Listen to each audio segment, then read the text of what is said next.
سامنے جو سورت پڑھی نا، سورت الفیل، آپ کہیں گے قاری صاحب اس کا تعلق ولادت کے ساتھ کیا ہے؟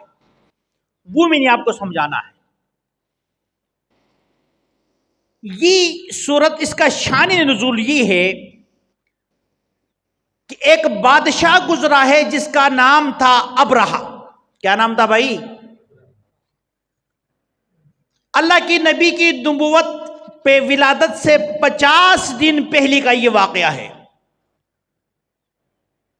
اس بدبخت انسان نے بیت اللہ کے مقابلے میں اپنا ایک گھر بنایا۔ انہوں نے دیکھا کہ لوگ بیت اللہ کی طرف جا رہے ہیں، سارے پورے عرب کا توجہ ادھر ہی ہے۔ انہوں نے کہا میں اس کے مقابلے میں ایک گھر بناتا ہوں جو اس سے خوبصورت ہو۔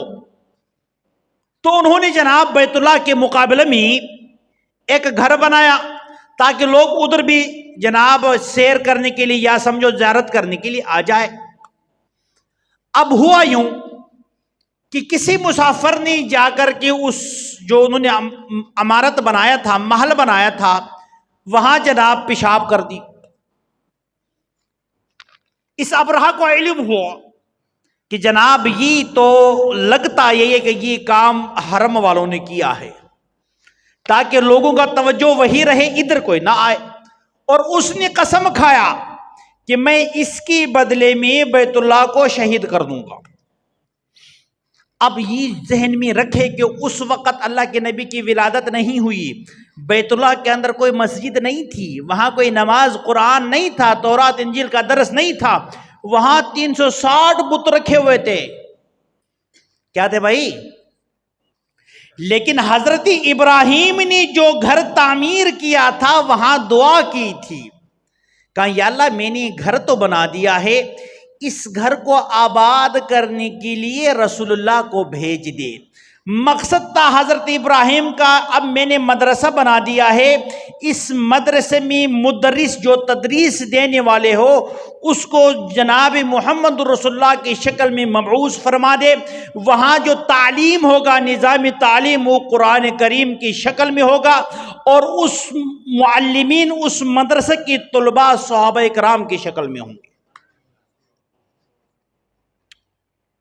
اب یہ ابرہہ نے اپنا فوج ہاتھیوں کے ساتھ بیت اللہ پر حملہ کرنے کے لیے آیا۔ بیت اللہ سے کچھ کلو فاصلے کے اوپر عرب کے گھوڑے تھے وہاں، انہوں نے ان گھوڑوں کو سب سے پہلے کنٹرول میں کر لیا، قبضہ کیا بھائی۔ ادھر جناب حضرت عبد المطلب کو یہ خبر ملی کہ ابرہہ جو ہے انہوں نے ہمارے گھوڑوں کو 300 سے زیادہ گھوڑے تھے ان کے اوپر قبضہ کیا ہے۔ حضرت عبد المطلب کو اللہ نے بڑے روب سے نوازا تھا۔ آپ سیدھا ابرہہ کے پاس گئے تو ابرہہ نے جب حضرت عبد المطلب صاحب کو دیکھا تو پھر اس کے روب کو دیکھتے ہوئے کھڑے ہو گئے۔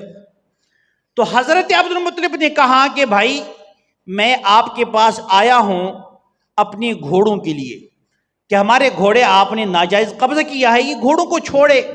رہی بات آپ کی بیت اللہ پر حمل کرنے کی، تو بیت اللہ جانے، آپ جانے، اس بیت اللہ کا رب جانے، وہ خود ہی حفاظت کر دے گا بھائی۔ ابرہہ نے دیکھا کہ یہ تو جناب معاملات بڑے آسان ہو گئی، سامنے سے کوئی تعارض نہیں، کوئی دفاع نہیں، ان کے جنابی سادے سے بند ان کے گھوڑے چھوڑ دے۔ اب صبح ہوا، انہوں نے اپنی لشکر کے ساتھ بیت اللہ پر حملہ کرنے کے لیے روان ہوا، اور بڑے بڑے ہاتھیوں کے اوپر بیٹھے ہیں، بڑی ہاتھیوں کے اوپر زنجیروں کے ساتھ، تاکہ بیت اللہ کو ختم کریں۔ تو یہ ابرہہ جس ہاتھی کے اوپر سوار تھا وہ جناب بجائے بیت اللہ کی طرف جانے کی پیچھے آنا شروع ہو گئی، وہ اس کو مارتے رہے آگے نہ جائے۔ اس کو بڑا غصہ ہونے کا، تیرا بیڑا غرق ہو جائے، ہم نے آگے جانا ہے، بیت اللہ کو ہم نے جناب ختم کرنا ہے، اپنی جناب وہ بدلہ لینا ہے۔ انہوں نے کہا اگر تو نہیں جائے تو جائے بھاڑ میں۔ یہ مردود ہاتھی سے اترا، پیدل نکلا، ادھر سے اللہ نے ابابیل کو حکم دیا، پرندوں کو چھوڑ، جو پرندے ان کو حکم دیا کہ اب میرے گھر کی حفاظت اس بدبخت سے کرنا ہے۔ ابابیل سب سے چھوٹا مخلوق ہے، کمزور مخلوق، انہوں نے اپنی چونچ میں مٹی کے چھوٹے سے تھیلے لے کر آئے، اوپر سے پھینکا، اور وہ ایٹم بم سے بھی سخت تھے، جس کو لگ جاتی جناب اس کو 2 ٹکڑے بنا دیتی۔ اللہ نے ابابیل کی ذریعے سے اس لشکر کو تباہ و برباد کر دیا. اس پوری لشکر کے اندر سوائے اس ہاتھی کی جس پر ابرہہ سوار تھا اس کے علاوہ کوئی نہیں بچا. علماء نے لکھا ہے کہ وہ کیوں بچی. کہا کہ اس ہاتھی کا نام تھا محمود. کیا نام تھا بھائی؟ اس ہاتھی کا نام محمود تھا، اور محمود وہ نام ہے جو سرکار دو عالم صلی اللہ علیہ وسلم کے مبارک ناموں میں آتا ہے. اللہ رب العزت نے اپنے محبوب کی نام کی تو فعل اس ہاتھی کی حفاظت کی، باقی سب کو تباہ و برباد کر دیا. تو جب اللہ کے نبی کی نام کی اتنی عظمتیں ہیں، فضیلتیں ہیں، برکتیں ہیں، تو میں اور آپ الحمدللہ اس نبی کی امتیں ہیں. کیا ہے بھائی؟ اس امید کے ساتھ کہ جناب ہمارے پاس تو نیک اعمال کچھ بھی نہیں ہے، صرف یہی آس ہے کہ یا اللہ تو اپنے محبوب کی خاطر ہمیں نجات عطا فرما. اور اللہ کی قسم میں کہا اسی نسبت کی وجہ سے آج ہم صحیح سالم انسان کی شکلوں میں بیٹھتے ہیں، ورنہ ہمارے کردار اللہ معاف کرے ایسا ہے کہ ان اعمال، ان بد اعمالیوں کی نتیجے میں ہمارے شکلیں مسخ ہو جاتے ہیں.